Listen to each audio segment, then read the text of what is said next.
Showbiz की दुनिया हमेशा से चमक दमक, शोहरत और तनाज़ात का मजमुआ रही। इस दुनिया में जहां एक तरफ अदाकारों के फन और कामयाबियां ज़ेरे बहस आती हैं, वहीं दूसरी जानिब उनकी जाती जिंदगी भी अक्सर अवामी दिलचस्पी का मरकज बन जाती है। पाकिस्तान की मारूफ और बाकमाल अदाकारा सबा कमर हाल ही में एक ऐसे तनाज़े का शिकार बनी जिसने न सिर्फ मीडिया बल्कि अवामी हलकों में भी एक नई बहस को जन्म दिया। बात उस वक्त शुरू हुई जब एक मारूफ सहाफी नईम हनीफ ने सबा कमर के माजी से मुतालिक कुछ संगीन इल्जामात आयद किए। इन इल्जामात ने न सिर्फ अदाकारा के किरदार पर सवाल उठाने की कोशिश की, बल्कि इस पूरे मामले ने मीडिया अखलाकियात के हवाले से भी कई अहम सवाल खड़े कर दिए। सबा कमर, जो अपनी जुर्रतमंदाना शख्सियत, पेशा वाराना सलाहियतों के बायस हमेशा नुमाया रही, ने इन इल्जामात को यकसर मुस्तरद करते हुए ऐलान किया वो उनके खिलाफ कानूनी कार्रवाई करेंगी। इस सूरत हाल ने एक नए तनाज़े को जन्म दिया जो अब महज सोशल मीडिया तक महदूद नहीं बल्कि अदालत के दरवाजे तक पहुँचने वाला है। ये तनाज़ा उस वक्त शिद्दत इख्तियार कर गया जब RNN TV के YouTube चैनल पर एक वीडियो मंजरेआम पर आई जिसमें सहाफी नईम हनीफ ने सबा कमर के कराची से मुतालिक एक हालिया बयान पर तबसरा करते हुए उनके माजी के बारे में कई संजीदा दावे किए।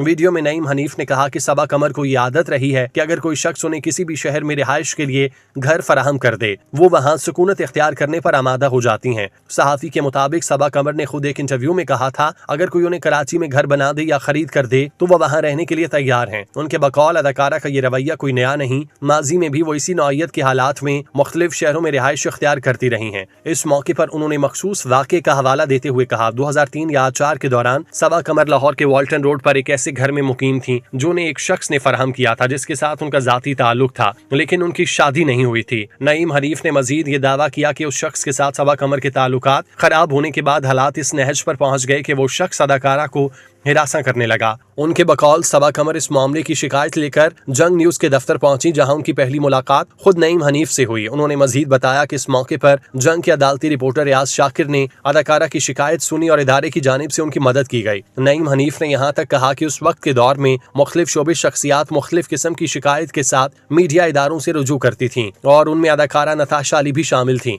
जो किसी प्रोड्यूसर के रवैये से परेशान थी। नईम हनीफ के इन बयानात ने न सिर्फ सबा कमर की साख पर असर डालने की कोशिश की बल्कि एक ऐसा माहौल पैदा कर दिया जिसमें सच और झूठ के दरमियान फर्क करना मुश्किल हो गया। ताहम सबा कमर ने फौरन रद्द-ए-अमल देते हुए इन तमाम इल्जामात को सख्ती से मुस्तरद कर दिया। उन्होंने इंस्टाग्राम पर नईम हनीफ की वीडियो का स्क्रीनशॉट शेयर किया। अपने पैगाम में लिखा कि किसी पर झूठे इल्जामात लगाना एक संगीन जुर्म है। अदाकारा ने दो टोका अंदाज में कहा कि वो कभी वाल्टन में नहीं रही, न ही उन्होंने वो सब कुछ किया जिसका दावा किया जा रहा है। उनका कहना था कि ऐसे बेबुनियाद इल्जामात न सिर्फ उनकी साख को नुकसान पहुंचाने की कोशिश बल्कि ये जाती जिंदगी में बिला वजह मुदाखलत के मुतरादिफ हैं। सबा कमर ने यह भी ऐलान किया कि अब वो इस मामले पर कानूनी चाराजोई करेंगी ताकि ऐसे अफराद के लिए एक मिसाल कायम हो जो बगैर तहकीक या सबूत के किसी की इज्जत को निशाना बनाते हैं। ये पूरा वाकया पाकिस्तानी मीडिया के किरदार पर एक गहरा सवाल छोड़ गया। एक तरफ सहाफत की जिम्मेदार सच्चाई और हकाइक पर मबनी रिपोर्टिंग करना, तो दूसरी जानिब सोशल मीडिया के इस दौर में किसी की जाती जिंदगी पर इल्जामात लगाना आसान हो गया। सबा कमर के खिलाफ ये तनाज़ा सिर्फ एक अदाकारा का दिफा नहीं बल्कि मीडिया के अंदर मौजूद उस रुझान के खिलाफ एक मुजाहमत है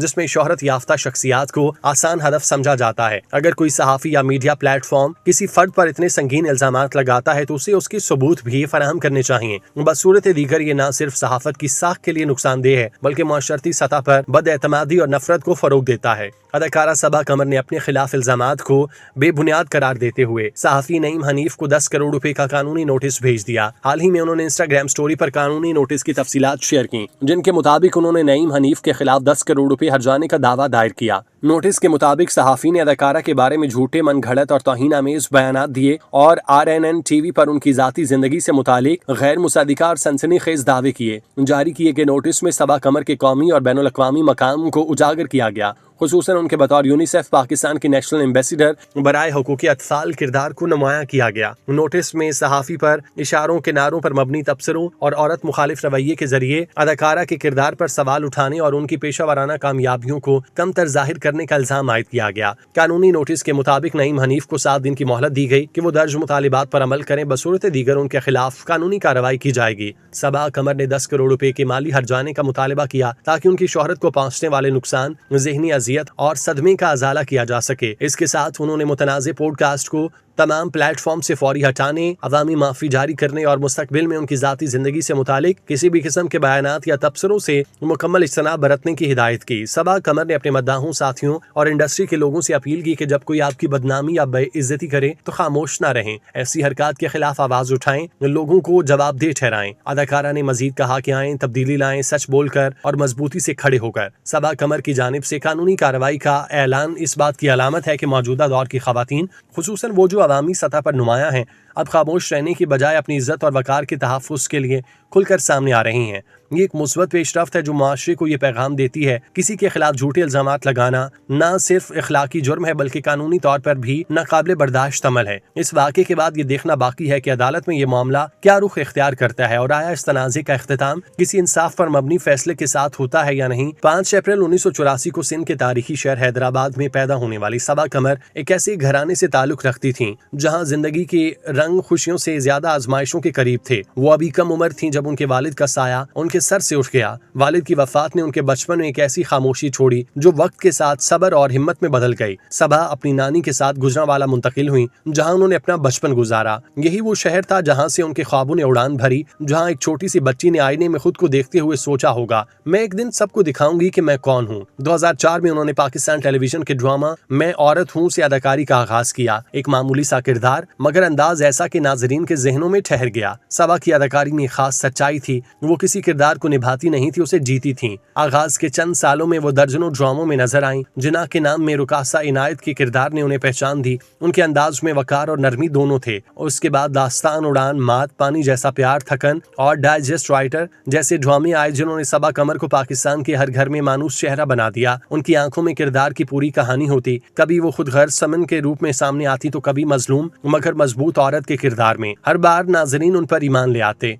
वक्त गुजरता गया और सबा कमर का फन मजीद निखरता गया। 2015 में उन्होंने फिल्मी दुनिया में कदम रखा। मंचों में सबा ने मलका तरन्नुम नूरजहां का किरदार किया। ये किरदार मुख्तसर था मगर भारी, क्योंकि वो सिर्फ फनकारा नहीं बल्कि एक अहद की नुमाइंदा शख्सियत को अदा कर रही थी। सबा ने इस किरदार को ऐसा निभाया कि नाजरीन माजी की रोशनियों में नूरजहां के रूह को महसूस करने लगे। इसके बाद 2016 में फिल्म लाहौर से आगे में वो एक शोख, बेपरवाह और खुद एतमाद लड़की के रूप में जलवागर हुई। उनकी ये तब्दीली हैरान कुन थी। एक लम्हे में क्लासिकल, दूसरे लम्हे में जदीद, कभी संगीन कभी शोख मगर हर रंग में मुकम्मल। सबा कमर की असल चमक 2017 में उस वक्त सामने आई जब उन्होंने भारतीय फिल्म हिंदी मीडियम में लेजेंड अदाकार इरफान खान के साथ मरकजी किरदार अदा किया। एक पाकिस्तानी अदाकारा का बॉलीवुड में सतह पर मरकजी किरदार अदा करना खुद एक तारीखी वाकया था। फिल्म के रिलीज होते ही सबा कमर की अदाकारी ने भारतीय नाकदीन को हैरान कर दिया। वो किरदार में इस कदर ढल गईं कि नाजरीन को लगा जैसे मीता बर्तरा वाकई कोई हकीकी खातून है जो मुतवस्सित तबके की दौड़ में शामिल हैं। उनकी कुदरती मुकालमा गोई, चेहरे के तासुरात और जज्बात की शिद्दत ने उन्हें फिल्म फेयर अवार्ड के लिए नामजद कराया और वो लम्हा पाकिस्तान के लिए फख्र का बायस बना। उसी साल उनका एक और शानदार कारनामा मंजर-ए-आम पर आया,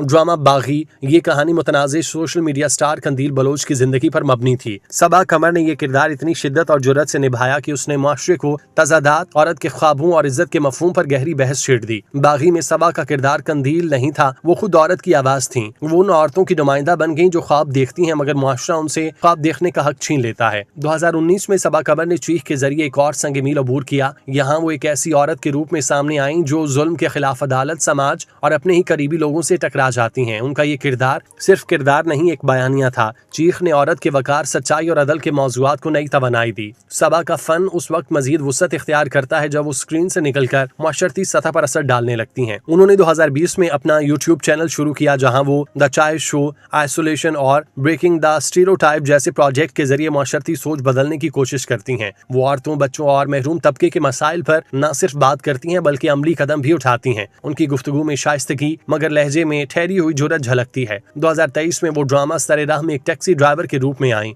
ये किरदार मुआशरती निचले तबके की औरतों की नुमाइंदगी करता था। उसी बरस उनकी एक और शानदार पेशकश गुनाह थी जिसमें उन्होंने मनफी मगर पेचीदा किरदार को ऐसी नुदरत से निभाया कि नाजरीन उनके जज्बात में डूब गए। 2024 में सबा कमर को यूनिसेफ की पहली नेशनल एम्बेसडर बराए चाइल्ड राइट्स मुकर्रर किया गया। ये एजाज उनके फनी सफर से बढ़कर उनकी इंसान दोस्ती, हसासियत और माशरती शऊर का एतराफ था। सबा कमर जैसी सीनियर अदाकारा पर नईम हनीफ के ऐसे इल्जामात यकीनन काबिल मुजम्मत हैं, लेकिन अभी इस मामले की तह सामने नहीं आई क्योंकि नईम हनीफ जैसा सहाफी भी बिना तहकीक बात नहीं करता। नईम हनीफ के इस इंटरव्यू को लोग पब्लिसिटी स्टंट भी कह रहे हैं और कुछ का कहना है कि शायद सबा कमर के बारे में की गई उनकी बातें दुरुस्त हों।